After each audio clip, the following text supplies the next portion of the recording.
Anything Media.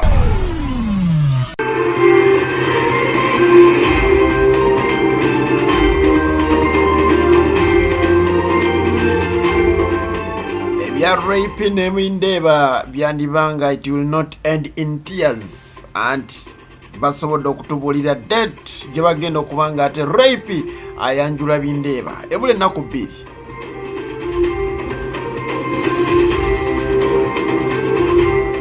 Omuyimbi Big Eye akubye oluyimba olusabula gavumenti ku mbeera y'ebintu eyeekanamye agitumye Uganda olemwa.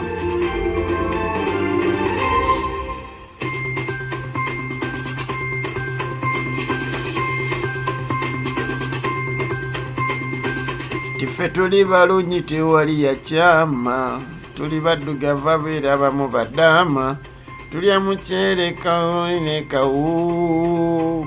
Omuyimbi Ronald Alimpa oluyimba olwo we yalukuba ne bagamba nti ekyamazima lwali lwa radio omoze bw'ati ate n'asobola okuba oluyimba olulala olwa bowa era ne bagamba nalwo yalujja ku kojjaawe kwe yalubba. Ku luno yavudde n'akayimba akapya era ke bagambye nti ekyamazima nako yabbye kabbe yakabba kwani akayimba ka Kabaka kanzije.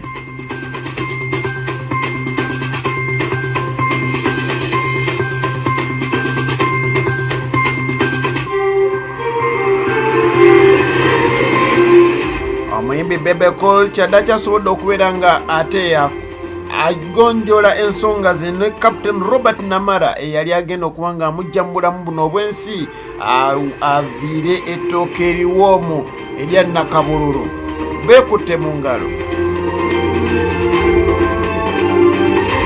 Amanyamuziku Alhaji Abdul Shafik Lwanga webale kubeera ku Fik Media okola kyamannyo ddala abali mu bitundu by'eggwanga ebyenjawulo gamotya Banji Mastura agamba ta Wilson Turiagira Yesu mwebale kubeera nga mwagala Fik Media kulufile autopats awo nawakiseka naawe okola kyamannyo ddala mwebale kubeera nga kwe muli mwebale kubeera nga mutwagala omumijo omukyala Joey ogamba otya eyo agamba tya omukyala Zakiya agamba tya banji bane Justin n'abalala mbere nga ate mumpeereza obubaka nja kuba nga ate mbogerako abalala n'abalala bangi abaagala Fik Media mukola kyamannyo ddala mwebale kubeera nga ate kwe muli Fik Media kwetuli ku Facebook wamu ne ku YouTube ono ne TikTok gyetuli teekayo ezimu ku mbozi eza Fik Media.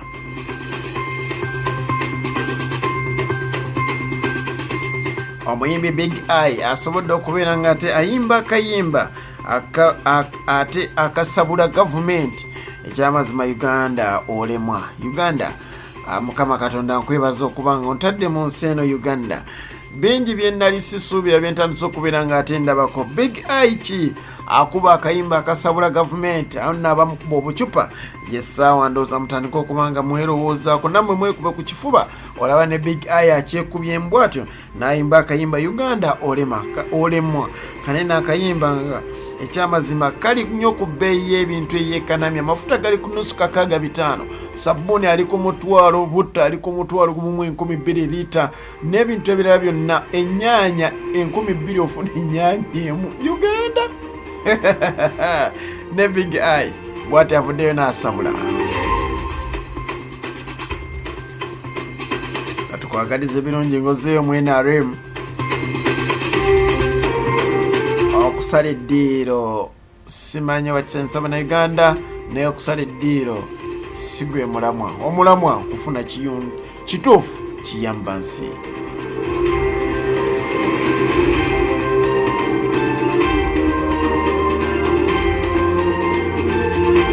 Kabaka ntumye eno jammwe Kabaka ntumye eno na abagambe mu Buganda. Ronald Alimpa kyaddaaki yasobola okuba nga ate akuba akayimba akapya Kabaka ntumye eno wammwe. Akayimba kano aka Kabaka ntumye bw'ati ate kasobodde okubeera ng'ate kamuleetera ebizibu oluvannyuma lw'okubeera nti omu ku bayimbi babije yavudde n'abeera nga yeemulugunya akayimba kano ng'agamba nti mu 2017 nakola akayimba ako n'enkalekayo mu studio, era mu studio ya Climax Records. Bwatyo n'enkalekayo kati emyaka giri 5 Ronald Alimpa wazze ku scene ne bamuwa oluyimba luno, era yagamba nga ye Ronald tekyamazima nze oluyimba baalunkwasa nendukuba abantu ne lubawoomera, nali sisobola lugaana kuba nalowooza management yesobodde okubanga empandiikira oluyimba luno. Ronald Alimpa akakasiza nti si ye muwandiisi w'oluyimba wabula baalumuwa buwe ate n'abeera ng'ate ye aluteekamu eddoboozi y'oluyimba ekyamazima lwavuddeyo bulungi. Bene n'atugamba nti ekyamazima tusobole okuba nga tukuuma Obuganda. Oluyimba lulina amakulu mangi nnyo ddala, era we yavudde n'agamba kati gaffe ab'enkima nti ab'enkima muliwo abataata.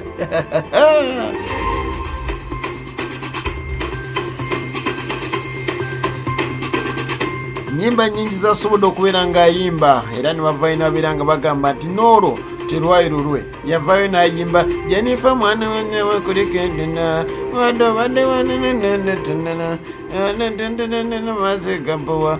Oluyimba olwo bavaayo n'abeera nga bagamba nti nalwo oluyimba Ronald Alimpa si lulwe.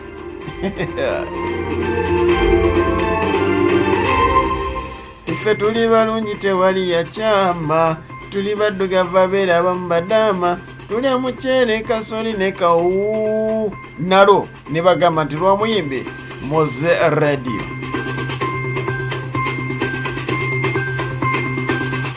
Omukyala Rayp oba abamu ge bayita Precious Remie oba Nakitto Rehema kyaddaki yasobodde okubeera ng'ate bw'atyo asemesa omwami Bindeba, era bw'atyo agenda oluvannyuma lw'okuba nti yakyala gye buvuddeko, era bangi ne boogera ebigambo ebyali ebisoomoovu.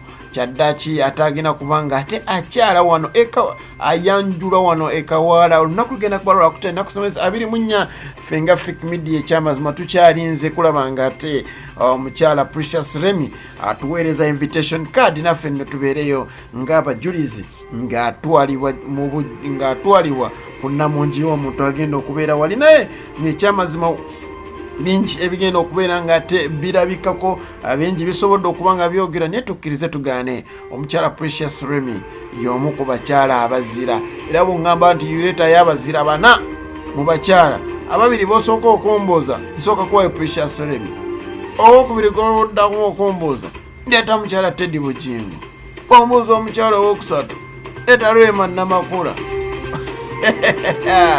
Abo abakyala bonna bendeeta bafumbi, wambuuza omukyala owokuna.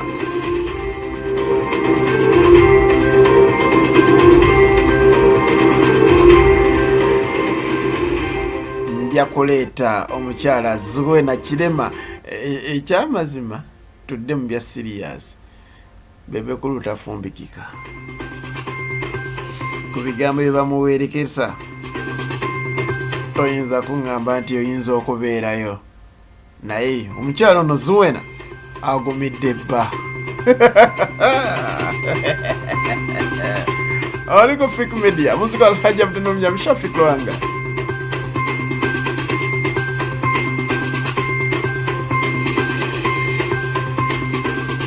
Ate omuyimbi Moses Sali amanyiddwa ng'ennyo nga Bebe Call kyaddaki asobodde okubeera ng'ate atuuka ku nzikiriziganya n'omwami Captain Robert Namara eyavaayo n'abeera ng'ate amusongamu emmondo nno gye basobola okubeera nga bagimuggyako, oba yali Captain Kyono gye basobola okuba ng'ate balwanisa ne baggyako emmundu, ng'amuggyako emmundu ye Bebe Call.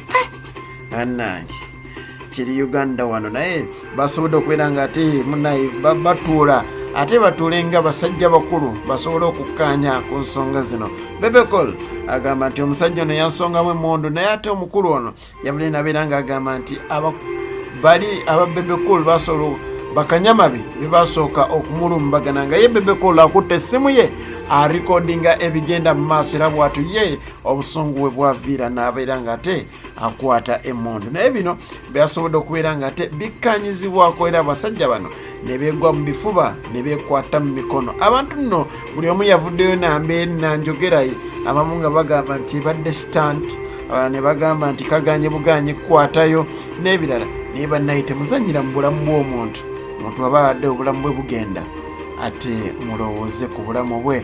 Obulamu kintu kikulu nnyo. Olaba ne bebe Bobi Wine yavayo n'abeera nga mukyalira nga mukubye amasasi.